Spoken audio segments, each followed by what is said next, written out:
భారీ వర్షాలు కామారెడ్డి జిల్లాను అతలాకుతలం చేశాయి.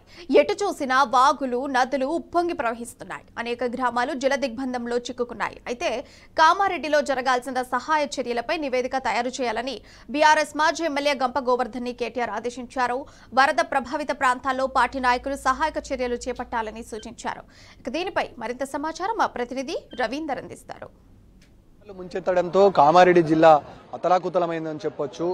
3 రోజుల నుంచి ఏకదాటిగా కురుస్తున్నటువంటి వర్షంతో నిన్నటకు కామారెడ్డి జిల్లా కేంద్రానికి పరిమితమైన వర్షం ఇవాళ కామారెడ్డి చుట్టుపక్కల ప్రాంతాలతో పాటు కామారెడ్డి జిల్లా అంతా విస్తరించింది. ఈ నేపథ్యంలో 3 రోజుల క్రితము అర్ధరాత్రి 2 గంటలకు కురిసినటువంటి వర్షం ఇంకా అదే ఫ్లో కంటిన్యూషన్ కావడం జరుగుతుంది. ఎడతెరిపి లేకుండా కురిసినటువంటి వర్షానికి జనాలు తీవ్ర ఇబ్బందులు ఎదుర్కొంటున్నారు. కొంతమేరకు ప్రస్తుతం తగ్గుముఖం పట్టినా ఇప్పుడు సహాయక చర్యలు చేపట్టేందుకు కొంతమేరకు వెసులుబాటు కల్పించింది. మనం ఏదైతే మొదటగా జిఆర్ కాలనీకి ఆనుకొని ఉన్నటువంటి వాగు ఉందో ఆ వాగు వద్ద ప్రస్తుతం ఉన్నాం. ఈ వాగు పాల్వంచ వరకు వెళ్తుంది. దీని నుంచి నర్మాల వరకు వెళ్తుంది. నర్మాల వరకు నుంచి అటు మానేరు వరకు వెళ్తుంది. ఈ ఫ్లో దాదాపుగా వేలాది క్యూసెక్ల పై నుంచి ఎగువ ప్రాంతం నుంచి వస్తున్నట్లుగా ఇక్కడ ఉన్నటువంటి ఎన్డీఆర్ఎఫ్ బృందాలు కానీ, డిజాస్టర్ మేనేజ్మెంట్ కానీ, ఫైర్ సేఫ్టీ కానీ అధికారులు తేల్చి చెప్పడం జరుగుతుంది. ఇంకా ఫ్లో పెరిగే ప్రమాదం ఉంది.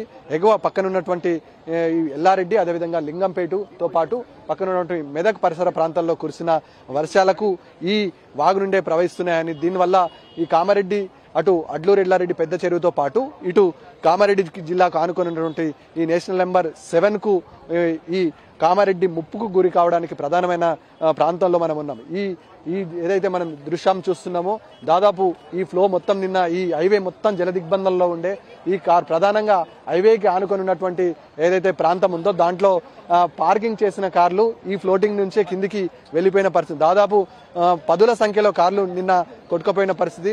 2 కార్లు మాత్రమే ఈ పరిసర ప్రాంతాలు చిక్కుకున్నాయి. మిగతా కార్లు అటు నర్మాల వరకు అటు పాల్వంచ వరకు ఈ ఫ్లో ఉంటుంది కాబట్టి ఆడేమైనా తట్టుకున్నదేమో అనుకుంటున్నారు. ఈ నేపథ్యంలో ఇక్కడ రిపేర్ చేసుకోవడానికి వచ్చినటువంటి కార్లు ప్రధానంగా కొట్టుకుపోయినట్టుగా తెలుస్తుంది. ముఖ్యంగా కామారెడ్డి జిల్లా కేంద్రంలో ఇటు జిఆర్ కాలనీతో పాటు బతుకమ్మ కుంట, అదేవిధంగా పక్కన ఉన్నటువంటి ఎన్జిఓస్ కాలనీ, అశోక్ నగర్, అదేవిధంగా బతుకమ్మ కుంటతో పాటు అటు ఇందిరానగర్ కాలనీలన్నీ జలదిగ్బంధంలో ఉన్నాయి. అనేక కాలనీలలో ప్రస్తుతం అంధకారంలో ఉన్నాయి. కరెంటు సప్లై లేదు. మౌలిక సదుపాయాలు పూర్తిగా కుంటుపడ్డాయి.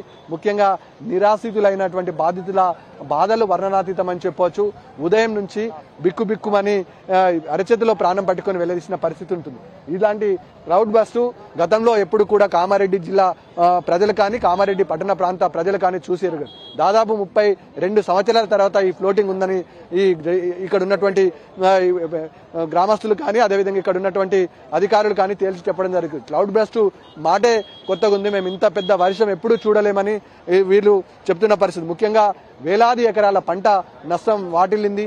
మళ్ళీ ఒకసారి ఈ ప్రాంతానికి వచ్చేసి కనీసం ఇక్కడున్న ప్రాంత ప్రజలకు భరోసా కల్పిస్తామని, అదేవిధంగా బాధ్యతమైన ప్రతిపక్ష హోదా పార్టీగా ఇక్కడున్న ప్రాంత ప్రజలకు భరోసా కల్పించాలని ఇక్కడ తాజా మాజీ ఎమ్మెల్యే గంప గోవర్ధన్కి సూచించడం జరిగింది. ఈ నేపథ్యంలో పాల్వంచ వాగు ఉధృతంగా ప్రవహించడం వల్ల ఇక్కడికి రాలేకపోతున్నామని విషయాన్ని చెప్పాను. మరో 2-3 రోజుల్లో వర్షాలు తగ్గుముఖం పట్టిన తర్వాత క్షేత్రస్థాయిలో ఇక్కడ జరిగిన నష్టం పైన అంచనా వేసి ప్రభుత్వానికి ఓ రిపోర్టు కూడా తయారు చేసి ఇవ్వాలన్నట్లుగా ఇక్కడ ఉన్నటువంటి ప్రజాప్రతినిధులకు ఒక బాధ్యతాయుతమైన ప్రతిపక్ష పార్టీ నాయకుడిగా బీఆర్ఎస్ వర్కింగ్ ప్రెసిడెంట్ గా కేటీఆర్ ఇక్కడ ఉన్న నాయకులకు సూచించినట్లుగా మనకు సమాచారం అందుతుంది. బతుకమ్మ కుంట, ఇందిరానగర్ పరిసర ప్రాంతాలు కూడా పూర్తిగా జలదిగ్బంధాలు ఉన్నాయి. ప్రభుత్వం తక్షణమే పునరావాస కేంద్రాలను మరింతగా పెంచాల్సిన అవసరం ఉంటుంది. అనేక మంది ఇక్కడ ఉన్నటువంటి ఇళ్లలో నుండి నిర్వాసులుగా ఏర్పడ్డారు. ముఖ్యంగా సుదూర ప్రాంతాల నుంచి వెళ్లాల్సిన వారు బస్టాండ్లలో, రైల్వే స్టేషన్లో బస్సులు రద్దు కావడంతో వారు ప్రయాణాలు వాయిదా వేసుకొని బస్ స్టేషన్లో షెల్టర్ కోసం వెయిట్ చేస్తున్నారు. ముఖ్యంగా ఎవరైతే రైతులు ఉన్నారో రైతులు కూడా తీవ్ర ఇబ్బందులు ఉన్నారు. క్షేత్రస్థాయిలో పంట నష్టం జరిగింది.